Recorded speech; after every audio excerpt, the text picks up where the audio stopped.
Welcome to The Explainer. All right, today we're breaking down a concept that shapes our world in ways we probably don't even notice. What it actually means to be chosen. I mean, have you felt this? This sense that the world is splitting, right down the middle into good versus evil?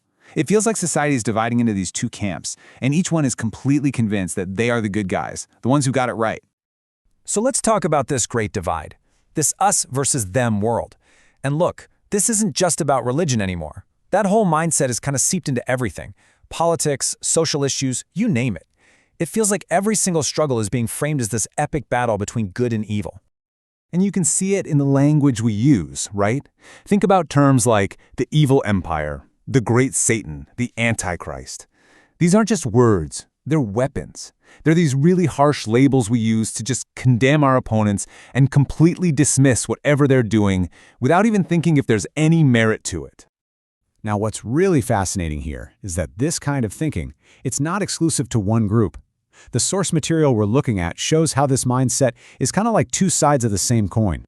So on one hand, you have some religious groups who really lean into this idea of being chosen by God.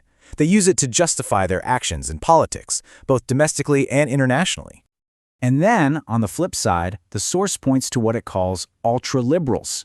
It suggests they push their views with that same kind of unshakable belief, that firm conviction in the rightness of their cause, sometimes using things like economic pressure to get their way. So what's the end result of all this? Well, history shows us that no matter which side it comes out on top in these big ideological fights, that perfect world they promised, it never actually shows up. It just leads to more conflict and more strife.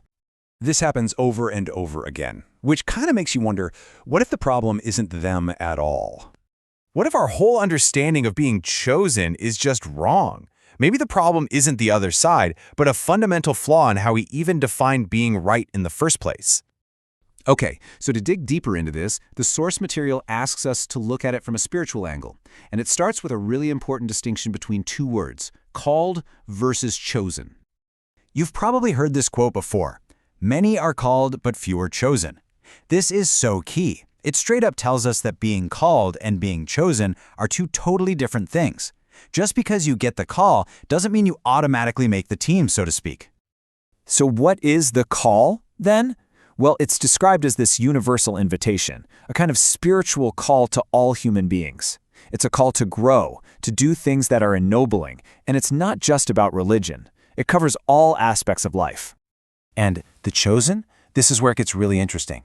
It's not about divine favoritism like you're in some special club. It's the consequence of answering that call. It's an inner state you earn by doing the work and living by those higher principles. So let's break that down. The call is the open invitation to everyone. It's an opportunity for spiritual growth in all parts of your life. But being chosen, that's an individual state. It's the outcome of doing the spiritual work, something you earn. So, the call is the invitation. Being chosen is what happens when you RSVP yes with your actions. So, the real test here, it's not about your past. This completely changes the game, right?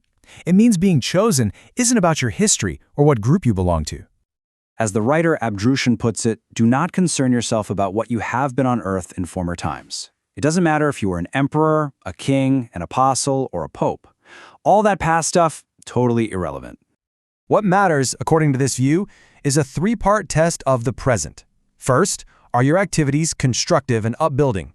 Second, what's your motivation? Is it for personal ambition or for the greater good? And third, what's your attitude?